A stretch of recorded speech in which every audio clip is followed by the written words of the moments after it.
Welcome to Mighty Married Moms. Join us at our kitchen table twice a week as the Mighty Married Moms, Debbie, Linda, Wendy, invite spectacular guests to weigh in on staying sexy, vibrant, and healthy, building marriages with soul-satisfying connection, raising happy, healthy, successful kids. Conversations with Mighty Married Moms will bring you closer to the life you really want. Episode 7. Hello, everyone. Welcome to Mighty Married Moms, this podcast, and this is our Thursday edition, and we're very excited to be talking about what we were just learning from Dr. Scott Haltzman. Wasn't that cool? Such a great conversation. Well, he is amazing. We love you, Dr. Scott. Yeah. It was really, really fascinating, and I got to pick up right kind of where we kind of left off, which I hope you all heard it. He gave this amazing example of the disconnect between men and women of 2015, or our concept in society of the differences between men and women, and how we think it's so sweet and so pleasant that a man would get up every day and make a pot of coffee and bring a nice fresh hot cup of coffee to his wife and give her a kiss on the cheek and say, "Good morning, dear," and how lovely that is.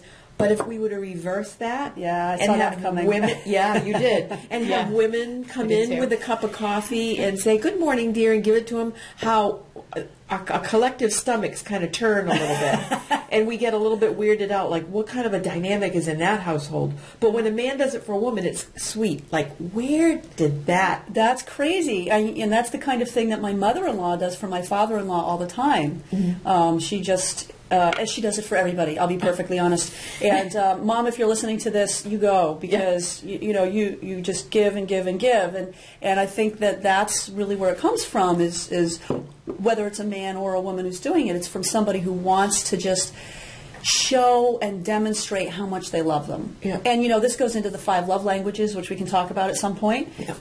But we've referred to it occasionally, and that's just somebody who loves to show how much they love somebody by doing something for them. Yes. And if it's something that your spouse really appreciates, if that's a language that they understand, then you know what? Who's to judge that? We really shouldn't. No, exactly. But there is this gender clash about all of that. That was kind of, we were riffing off of the fact that one or several ways that the name of his book is Secrets of Happily Married Women: How to Get More Out of Your Relationship by Doing Less. So we talked a lot about what we can do less, and really the things weren't doing things, they were thinking things. Yeah, so we women collectively, wives, whatever, however you want to word it, need to stop thinking quite so much and overthinking. And Debbie, you were mentioning in the break about the word overwhelm. That our overthinking, and it's kind of what he was alluding to, was that we just churn it and churn it and churn it. The request to empty the dishwasher before bed, please, and then it doesn't happen, and the guy goes, "Oh yeah, I forgot," and then you go, "Don't worry about it, I'll do it tomorrow." So not only have you been dwelling on it, but you're not meaning "don't worry about it, do it tomorrow." You're mad. You're mad. True. You're not saying what you mean. Yeah. It really hit home in not a very comfortable way for me to say, yeah, I do that. I'm watching, like, okay, I've made this request, and I'm watching, and I'm wondering, and I'm thinking, how can I word it better the next time? Because I'm going to have to word it again because he's not doing it fast enough, soon enough. Blah, blah, blah. So there's just like all this mental energy expended, and Dr. Scott Haltzman says, don't need to expend that much energy because the guy is not expending that much energy. No. You are giving it way too much birth and credit. Like he's going, well, I'll do the dishes when I darn well want, or maybe I will, No, it's not going on. Yeah. Which was, I think I knew that. It's not even a passive-aggressive thing. It's just, it's not important. Right. And so it comes down to a question of priorities, I think. Yeah. What are my priorities, and what are my husband's priorities? And this is something I talk to parents a lot about, and that is, are you making a mountain out of a molehill? Yeah. And you just have to decide, is this a molehill or is it a mountain? Yeah. If it truly is important to you, then you need to sit down, look your spouse in the eye, and say, this is important to me because. What do you think about that? Right. And that's the way you have a conversation. Right. And ladies, I'm as guilty of this as anybody else. We can't just assume that because it's important to us that it's going to be important to our husbands. Absolutely. Yeah. Totally. Yeah. Yeah, I love what you said about talking about the fact that that it's okay that my husband doesn't agree with me that putting the dishes away by 6 o'clock. That was an example that Dr. Scott gave. Like, if you want the dishes to be done and on the counters clean by 6 p.m., well, that might be good for you as the sheriff of the house. But if it doesn't fit in with your husband's schedule, it doesn't mean that you were right. Like, ultimately, according to Webster's Dictionary of Rightness, that Linda's womanly ways is the correct way, and that a man's way is not the correct way. I liked what you said about that. Yeah, I mean, I've always felt that way, but I think that it's something that I've certainly had to learn going along, and I've had to be a good listener to my husband, and he's had to help me understand those things as well. And it's not a personal affront to me if he doesn't want to do the dishes at the same time that I would like to see them done. It doesn't mean he doesn't care about me, and it doesn't mean that, he thinks that I should do them instead, and he's just not saying it. It doesn't mean anything other than, it's not that important to him. So it's important in a different way. It's important that they get done for both of us, for sure, but the time it's not. So I think that's important. I actually think that is, in my experience anyway, one of the joys and wonderful things about staying in a relationship for a really long time, because as you grow together, you learn more of these things about each other, and you learn more of these ways of better communicating with each other, things that you can't learn except for being in a relationship for a really long time. Yeah, and I think that's one of the benefits and joys that I find. And I do have to say that every morning my husband he makes cappuccinos. That's what I like. And I make like the eggs or whatever else we're doing, but he always make that for me, and I like to make something else. And it's nothing we've ever talked about. We just do it. It just happens. It just happens. Yeah, which is a nice thing. Right. Which sounds like for Dr. Scott Haltzman, that's just happens with he and his wife as well. It's just how it works. Right. And I really like, too, what he was saying was that men are hardwired to please women. Yes. And the more, or husbands are hardwired to please wives. I'm not quite sure. I'd have to read the book more in detail. But that there is something that men really thrive on being positively affirmed.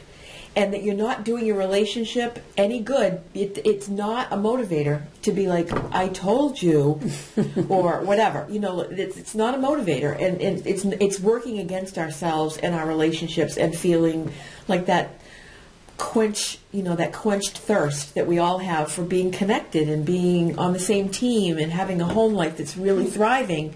It just flies in the face of that. It's just not because wise. If you say, I told you, I would interpret that if I were, if my husband said that to me as, obviously you don't care. And that's not what I was thinking. I was just, I hadn't done it yet. Right. So I told you means you are bad, you did something wrong, like you're a child. It's really not never will be received positively. No. That kind of confrontation. And I thought he had a lot of great examples and ways of saying it differently. And also asking us, in that situation, is it okay for you to let it go? Yes. Say, you know what, might get done tomorrow morning, might get done 9 o'clock tonight. Right. I'm going to let that go. Yeah. Let it go. Be. And you know what? It's not don't make a mountain out of a molehill. Exactly. And I think let it go could become kind of our mantra here. Because, in all of our relationships, that is so true. What can I let go of? Mm-hmm. And so many women feel like they need to be in control of everything. Right. And that was something that I had to learn over time. What am I in control of? What is it worth for me to be in control of? And what can I let go of?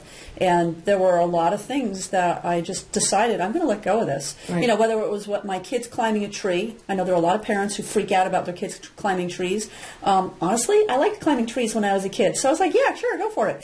And so letting my kids go and do things that other parents might think is unsafe. I'm just watching. I'm not letting them go off on their own and do something completely unsupervised.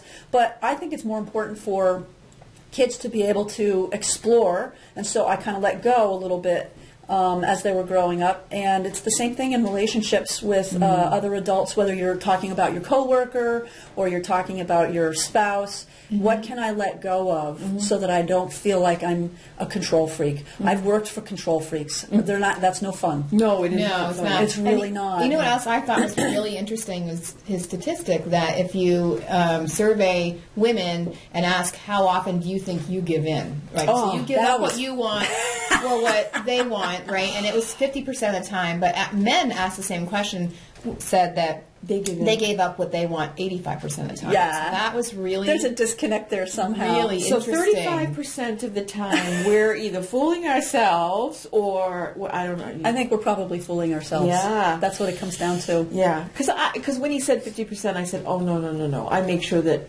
and I'm learning this the older I get. The expression is, do you want to be right or do you want to be happy? Exactly. Yeah. And if people pushed me as much as I push people, they wouldn't be in my life. And I recognize that I can really push and try to get. Don't you see the wisdom of my approach? Don't you see how smart this is? Don't you see how it would save time if we drove down 128 versus 495? Don't you get it? No, doesn't get it. What does it matter? An extra 7 minutes on the highway. You let it go. That's a mountain that I don't need to climb. I can make it a molehill, and I can just sit down and let it go, and put on my iTunes and have a good time, Or talk. Oh yeah, I suppose. Or listen to a podcast. Or listen to a podcast on iTunes. Yes. That's right. Yeah. Yes. But yeah, so it's that I think all of our guests have that in common. Like there's a lot that we're talking about, which is just to pull back and just let other people live. Let it go. There's a lot of common I think there was a song thread in about that. And there could have been. Maybe a song? Maybe, yes. Yes, with the blue dress, I'm thinking, I don't know. No, we don't want to go there. Right, yeah. That'll open a whole other can of worms. Yeah, that's right. Yeah. One of the things that I thought was really interesting, because I'm so interested in brain science, basic brain science. I'm not a scientist, folks, but basic brain science. The hippocampus, where a lot of our memories are stored, and he pointed out that in women, in particular, the hippocampus is more linked to the amygdala than in men. And the amygdala, of course, is where we have our reactions. Fight or flight. The freeze, fight, or flight. Yeah. And it's where we determine whether or not something is a threat or safe. So that's the amygdala's job, is to determine, am I safe here? Right. Okay, I'm safe. Okay, now I can relax. Right. And so many of our memories as women are more connected to that part of our brain than in men, which I thought was fascinating. I thought that was fascinating too. Yeah. Very fascinating. Right, that it really is. It's hooked up, and even when he was saying that, can I be honest with you? My heart started to beat a little bit faster, and I got tears welling up because I was remembering different pains in my life that have occurred recently and distant past, and I was like, so my thoughts it was very easy for me to go there because I have a lot of synapses that are all wired in there, so it was very easy for just his words to go into my cognitive brain, and I went right to my emotional part. It was very interesting to me. Yeah. I didn't want to bring it up then because it would have just derailed the conversation to some degree, but I was noticing that. I was like, whoa, and I think I did this. I said, I feel that because I was back in that crap. Yeah. Yeah, totally. And he also talked about when it comes to communication, men report and women build rapport. Yes. I love that. Deborah Tannen's work. Yes. Yeah. She wrote a book called You Just Don't Understand. Look it up. Wonderful Just book. don't understand me. You just don't understand me. Yeah. It's the gender differences between how men and women speak. And it's very true. Men are reporting facts a lot of the time, and women are trying to build rapport. Yeah. Oh. Yeah, huge. And how you do that is different, which means that goes back to when he was talking about being direct. So men are reporting. They're being direct. Okay, ask me to clear the shovel the walk a little wider. Whereas women are building rapport, and they're saying, the whole story. Right, there's a whole story Look at the behind neighbor's it. walkway. Doesn't it look really great? It's a little wider. Yeah, this is a great example. It was a great example. Yeah. And the guy's going, so. Get to the point. Get to the point. Yeah, right. What are you trying to say? Yeah, and he's gone. He said he's gone, whether or not physically, at least emotionally, mentally, he's out of the room. Yes. The guy. Yeah, and I have read, it plays a large role in working situations too, Yes. and at work. if you're reporting in as a woman, you're going to give a lot of details and try to be building rapport, and your boss or your coworker who's male wants to know, what's the bottom line? What's the bottom line? What are we going to do, and how are we going to accomplish this goal? Oh, I know. And they don't want to talk about all the other. And I think I wish I could remember who I was listening to, but they were saying men are like waffle squares and women are like the syrup, Spaghetti. right? And this waffle square is focused on the goal, the end result, and the syrup. We're like over here, over there, and flowing. It's a flow. It's a flow, yes. Yeah. That was a good example for me. It was a good visual example of what Dr. Scott Haltzman was talking about this morning as well. And actually, I'll throw in a personal example. My husband and I have conversations, and he'll ask me a direct question, and after a moment, he'll stop me and say, "Wait a minute. You're giving me all these extraneous details. I just want to know the answer to this one question." I'm like, "Oh, yeah, that's right." But you need the details matter. Yeah, they matter. You need to know all this other stuff. Right. Well, I am giving you that. All these things are important to go with it as well. Yeah, I can't just answer that question. But so what he'll do now is he has this joke where he says he's got to put on his male to female translator. So he says that he can't talk to me without making sure he turns on his male to female translator. Right. So then I'll ask you women guys. is a second language. I'll tell him that. So why don't I put on the female to male translator? Yeah. I probably should do that. If I were, if I really cared about you, honey, I would turn on my female to male translator. Right. And just who be more doesn't direct. want to be cared about? Yeah. Who doesn't want to be, made accommodations for? Well, in and I was some going to say regard. too, and that should be said, and it is with you and Arch. I know with good humor. Yes. Good humor. He doesn't mean it in a bad way. No, it's not an no, insult. no. It's just it's a funny thing, and that's really, really important as well. Humor is very important to be able to understand each other better. That's right. Really key. That's right. Yeah. And also backing up just a little bit when it comes to the whole bit about who's giving in and who's scheduling and who does all that. Arch he's done a lot of traveling for his job, and he'll often be in a taxi with usually men, taxi drivers from all over the world.